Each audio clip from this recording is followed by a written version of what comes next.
नमस्कार, मैं बालकृष्ण मुले और आप देखना शुरू कर चुके हैं द प्राइम टॉक का स्पेशल सेगमेंट महारथी के हमारे मेहमान हैं भारतीय जनता पार्टी के राष्ट्रीय महासचिव, पश्चिम बंगाल के प्रभारी, एक योद्धा की तरह किला भेदने में जुटे सम्मानित श्री कैलाश विजयवर्गीय। कैलाश जी, सबसे पहले आपको दीप पर्व की ढेर सारी शुभकामनाएं। आपको भी दीपावली की बहुत बहुत बधाई। बहुत बहुत धन्यवाद आपका। आप हमेशा समय देते हैं, इसके लिए आपके प्रति मैं हमेशा कृतज्ञ रहता हूँ। आपसे पूछना चाह रहा था मैं, राजनीतिक चर्चाएं खूब होती है आपसे, लेकिन मैं जब भी चर्चा करता हूँ तो आपके व्यक्तित्व को लेकर चर्चा करना चाहता हूँ। मेरा ये मानना है कि आप जिस तरह से कहते हैं, जब भी शिवाजी जयंती के समारोह में आते हैं तो कहते हैं कि यदि जीजाऊ नहीं होती तो शिवबा भी नहीं होते। मैं ये कहता हूँ कि यदि पूज्य माँ अयोध्या देवी ना होती तो कैलाश विजयवर्गीय जी भी नहीं होते। कितने मेरे इस बात से देखिए, बहुत स्वाभाविक है जी। मैं उन भाग्यशाली लोगों में से मैं हूँ कि मेरे माता पिता ने मुझे संस्कार दिए जी। और संस्कार आज के समय की पूंजी है। बिल्कुल सही। क्योंकि संस्कार विहीन समाज या संस्कार विहीन व्यक्ति, जी। भले ही वो इंसान है पर पशु होता है। बिल्कुल सही। तो हम लोग सौभाग्यशाली हैं कि हमने हमारे पिताजी मिल में काम करते थे और आर्थिक रूप से संपन्न नहीं थे, बिल्कुल, पर संस्कारों की पूंजी उनके पास थी। तो आर्थिक संपन्नता और संस्कारों की संपन्नता, तो मैं प्राथमिकता देता हूँ हमेशा संस्कारों की संपन्नता। तो ईश्वर को हमेशा धन्यवाद देता हूँ कि मैं ऐसे परिवार में मेरा जन्म हुआ है जहाँ संस्कार पूंजी के रूप में थे और वो उन्होंने हम में ट्रांसफ़र किए और वो पूंजी बढ़े, इसकी हम कोशिश करते हैं। आप हमेशा चुनौतियों को भेदने का काम करते देखा कि आपका बाल्यकाल भी देखा, तो आपने फिर बताया कि पिता श्रमिक के बतौर राजकुमार मिल में काम करते थे।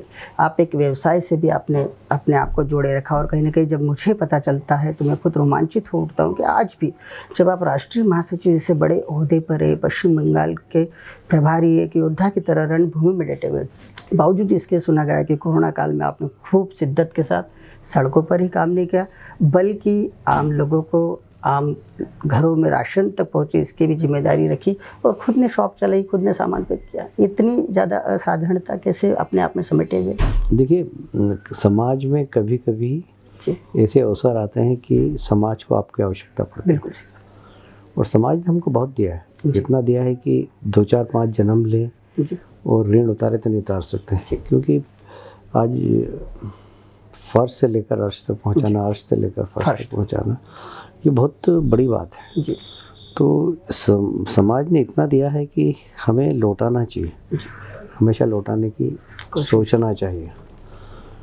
कोविड के समय समाज को आवश्यकता थी और इसलिए मैंने अपने बेटे से भी कहा कि सब कुछ भूल कर, और हमारी पूरी टीम की मैंने बैठक ली रमेश जी के साथ, और हमने कहा कि ये अवसर ऐसा है इसमें जितनी सेवा कर सको करो।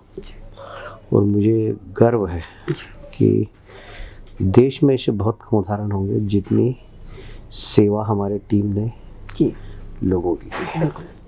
देश में ऐसे उदाहरण बहुत कम मिलेंगे और लगातार 8-10 दिन नहीं, 6 महीने तक की।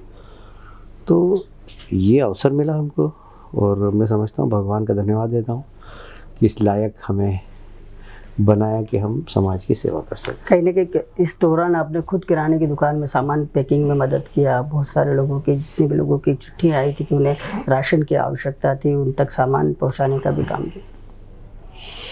देखिए, हमने, शायद लोग आश्चर्य करेंगे, बाकी समय तो हम कमाते हैं बिल्कुल, पर हमने उस वक्त कोविड काल में जिस भाव सामान लाते थे उसी भाव देते थे जी। क्योंकि वो उसमें सेवा करना था, कमाना नहीं। हमने तय कर लिया कि इसमें कमाना नहीं है। तो पूरा, मेरे को नहीं लगता कि पूरे कोविड काल में 1-8 करोड़ का सामान लाए होंगे और बेचा होगा, मेरा ख्याल है जी। पर उसमें कुछ पैकिंग भी किया, रात भर पैक करके और लोगों के घर पहुँचाते। मैंने बताया ना कि बहुत कम मौका आता है कि समाज को आपकी ज़रूरत है, क्योंकि समाज हमेशा खुद अपना काम कर लेता है। और जब समाज असहाय हो जाए उस समय आपको समाज के बीच में जाके खड़े होना चाहिए, क्योंकि समाज ने हमको बहुत दिया है। बिल्कुल सही कहा। आपका विद्यार्थी जीवन भी काफ़ी चर्चाओं में रहता है, क्योंकि जब दीप पर्व पर हम बात करते हैं तो आप खूब जीते, अपने परिवार को जीते, और आप में खासियत देखी जाती है कि आप अहंकार विहीन जीवन को जीना पसंद करते हैं और उन पुराने संस्मरणों को बड़े खुले तौर पर स्वीकार करते, शिरोधार्य करते। बाल्यकाल आपका कैसा रहा है? आनंददायक। देखिए, जीवन के अंदर अभाव में प्रभावी तरीके से जीना, जी बिल्कुल, ये हमें हमारे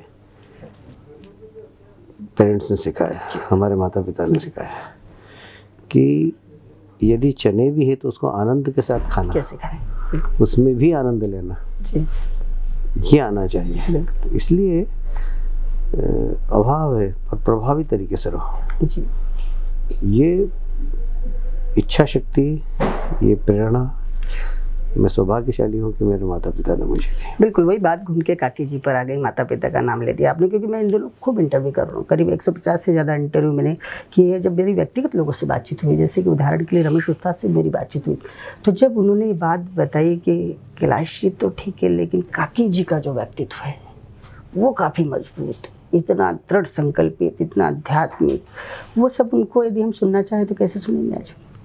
देखिए, मैंने बताया ना कि मैंने कभी भी निराश नहीं देखा उनको। क्या बात है।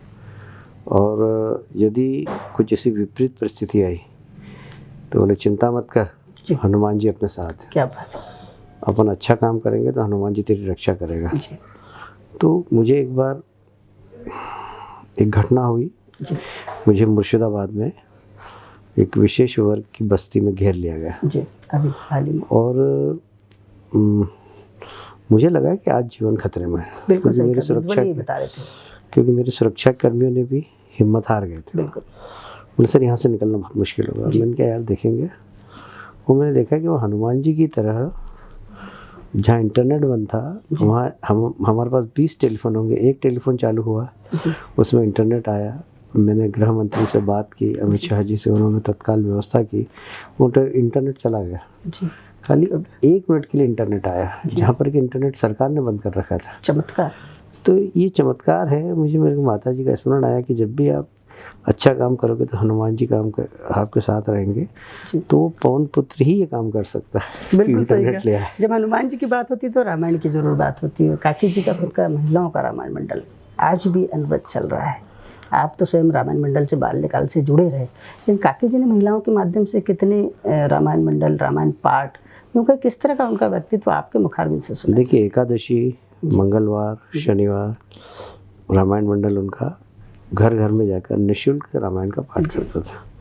उनको करीब करीब सुंदरकांड कंठस्थ था। बिल्कुल। करीब करीब सुंदरकांड मुझे भी कंठस्थ है, क्योंकि हमने भी बहुत पाठ किया। नंदानगर में बहुत कम घर बचे होंगे जहाँ पर मैंने पाठ नहीं किया, रामायण का पाठ नहीं किया।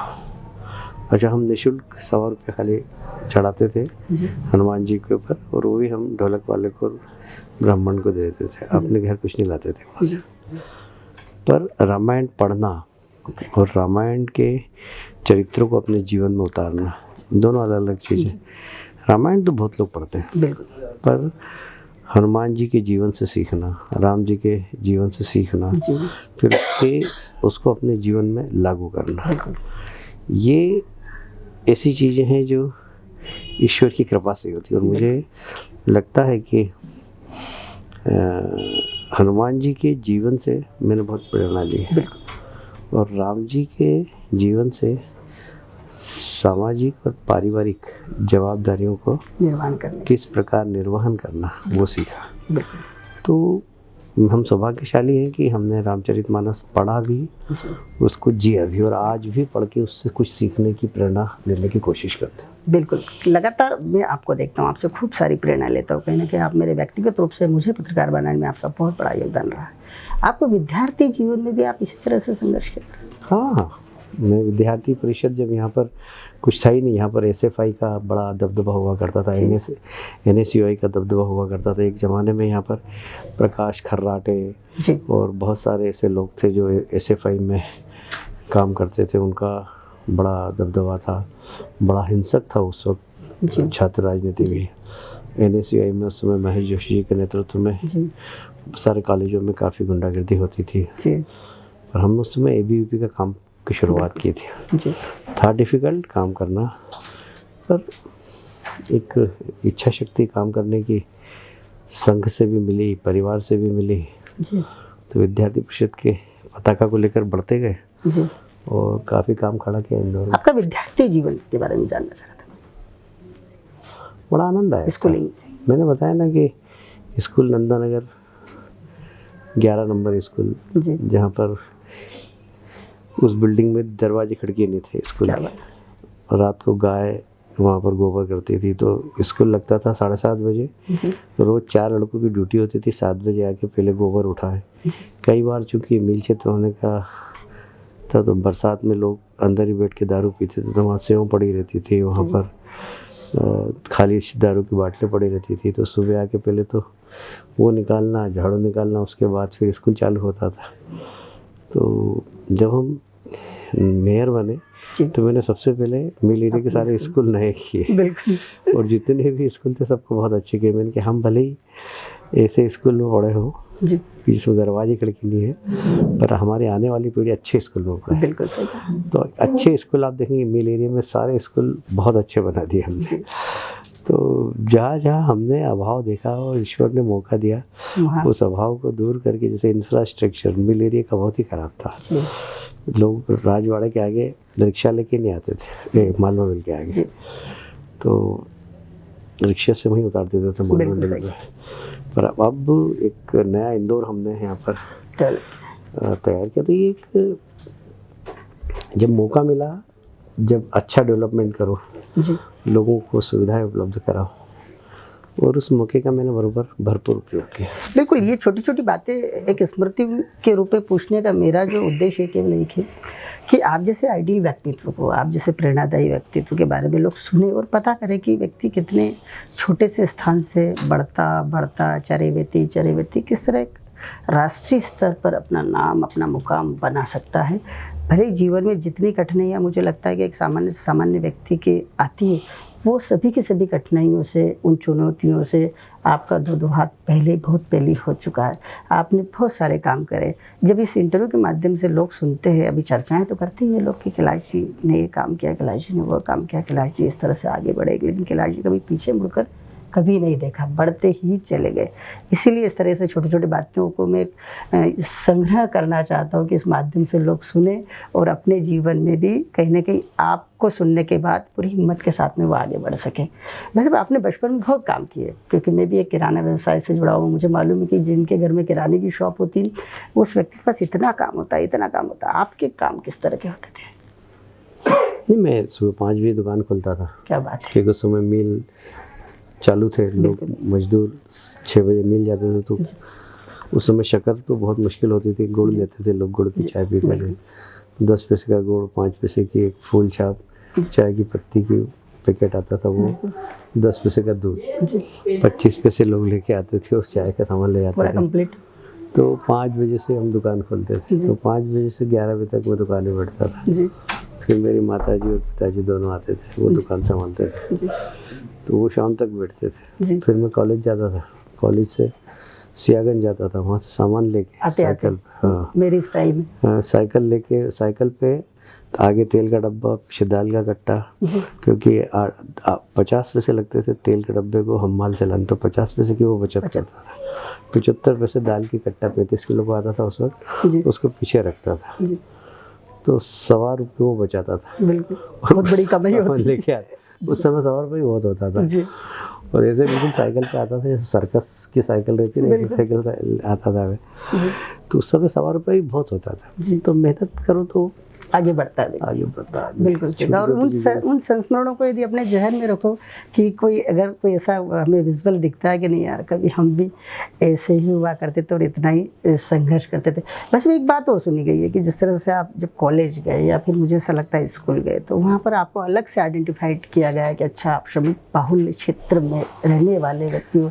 किस तरह की टीस आपके मन में लगी और आपके मन में ऐसा लगा कि नहीं? मिल एरिया उस वक्त बहुत बदनाम है।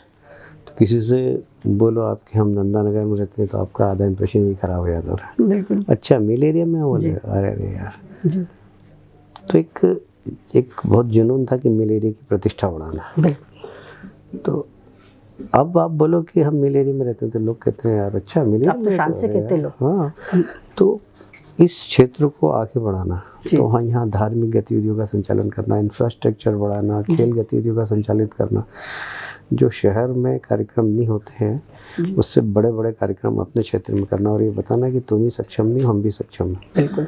तो ये एक मन में बहुत जुनून था। तो मैंने बड़ी बड़ी कथाएं जो अन्नपूर्णा में होती थी, बिल्कुल, जो पहले। वो मैंने मिल एरिया में करा। बिल्कुल। बड़े बड़े भंडारे शहर में होते थे, उससे बड़े भंडारे हमने यहाँ करके बताए। जी। बड़ी बड़ी खेल प्रतियोगिताएं जो वहाँ होती थी हमने यहाँ करके बताई कि हर काम शहर से बड़ा यहाँ करना, जिससे मिल एरिया की जो छवि है कि वहाँ पर ऐसे लोग रहते हैं, तो हमने बताया कि मिल एरिया में भी सक्षम लोग रहते हैं, उस सक्षमता से काम करते हैं। जी। तो अब मिल एरिया के नाम से कोई अब कोई बात वैसी बची नहीं, मतलब मिल एरिया कोई का हंसता नहीं है। हंसता अब नहीं। घरों से कहते हैं कि हाँ हम मिल एरिया में नहीं, मतलब रहते हैं। पार्किंग भी मिल जाती है कि मिल एरिया से आए, इनको बढ़िया गाड़ी रखने की जगह दीजिए।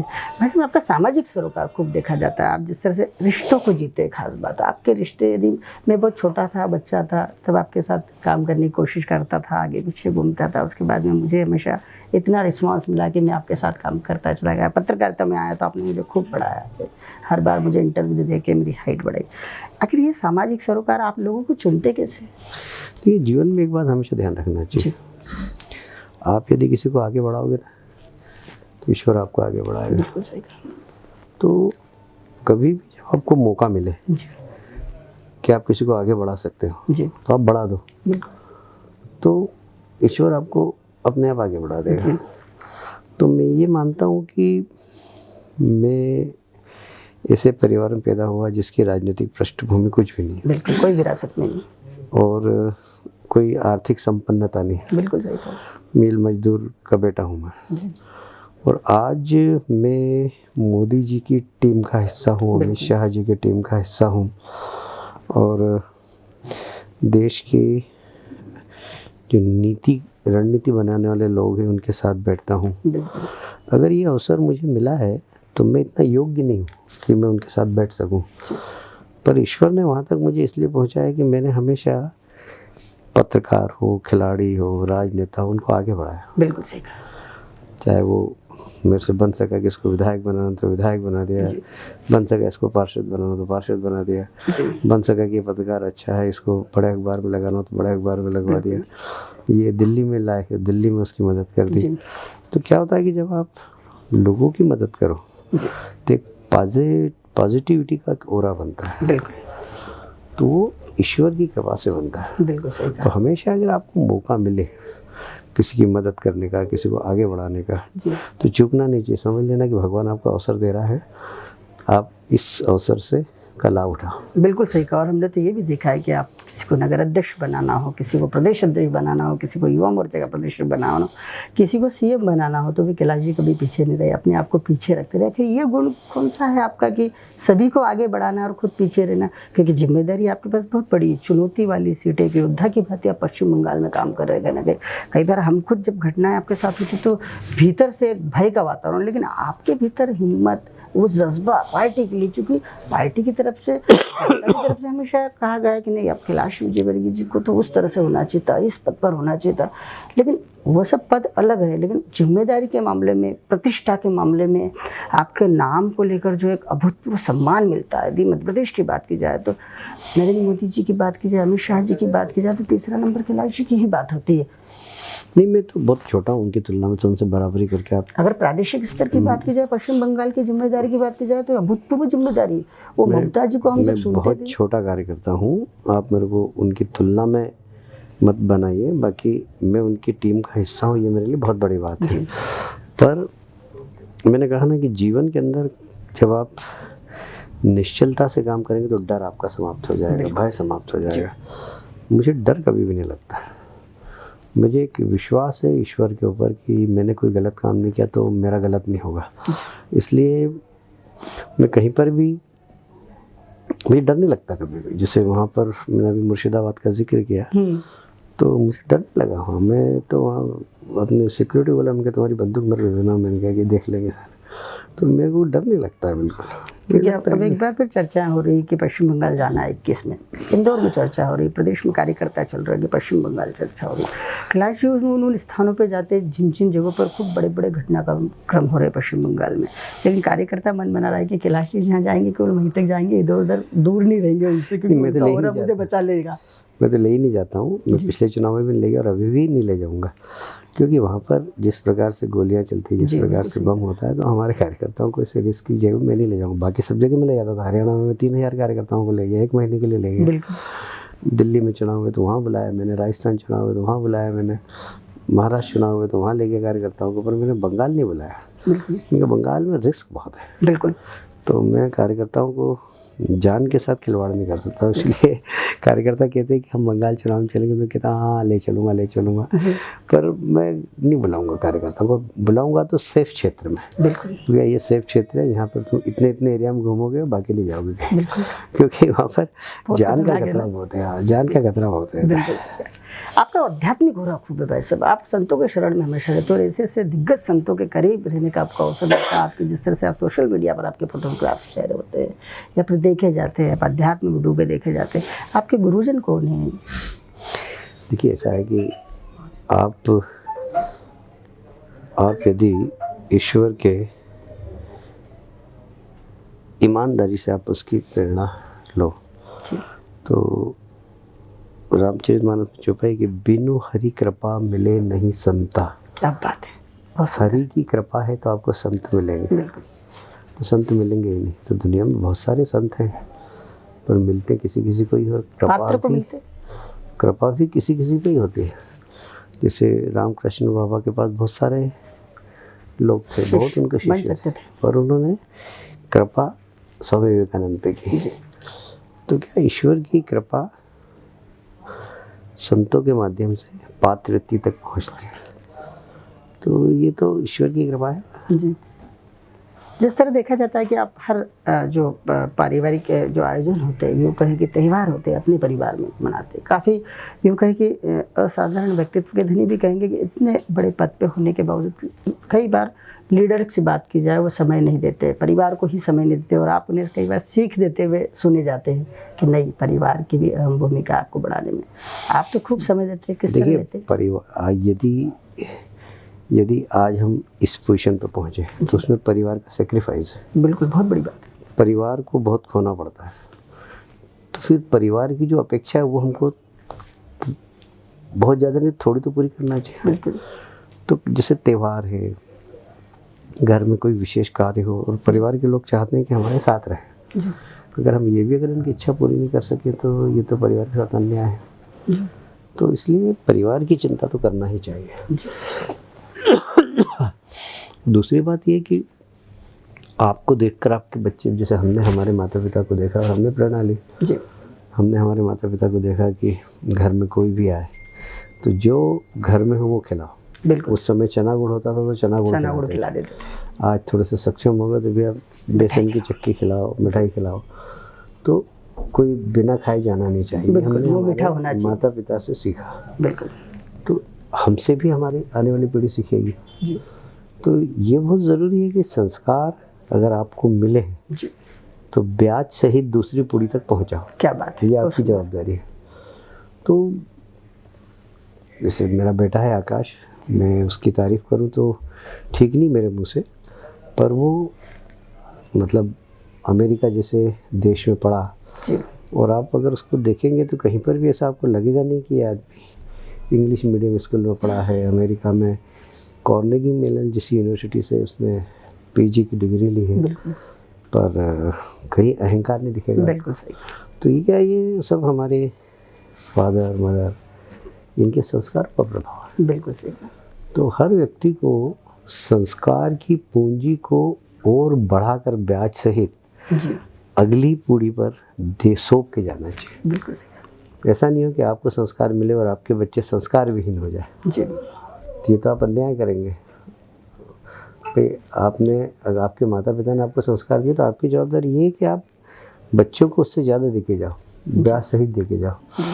तो परिवार के साथ त्यौहार मनाना, परिवार के साथ विशेष ओकेज़न पर रहना, ये सब संस्कारों का आदान प्रदान। बिल्कुल, और यही संस्कार कहीं ना कहीं मैंने एक बात देखी, जिस तरह से मैंने लगातार इंटरव्यू लिया, अपनी टीम के अलग अलग कॉर्पोरेटरों के भी इंटरव्यू, कॉर्पोरेटर के जो पुत्र हैं उनके भी इंटरव्यू लिए, विजय वर्गीय परिवार के संस्कारों को आत्मसात किया। लेकिन आज एक नई बात और पता चल गई, संस्कारों को ब्याज के साथ आगे बढ़ाना है, मतलब और अच्छे से उन संस्कारों को जीना है।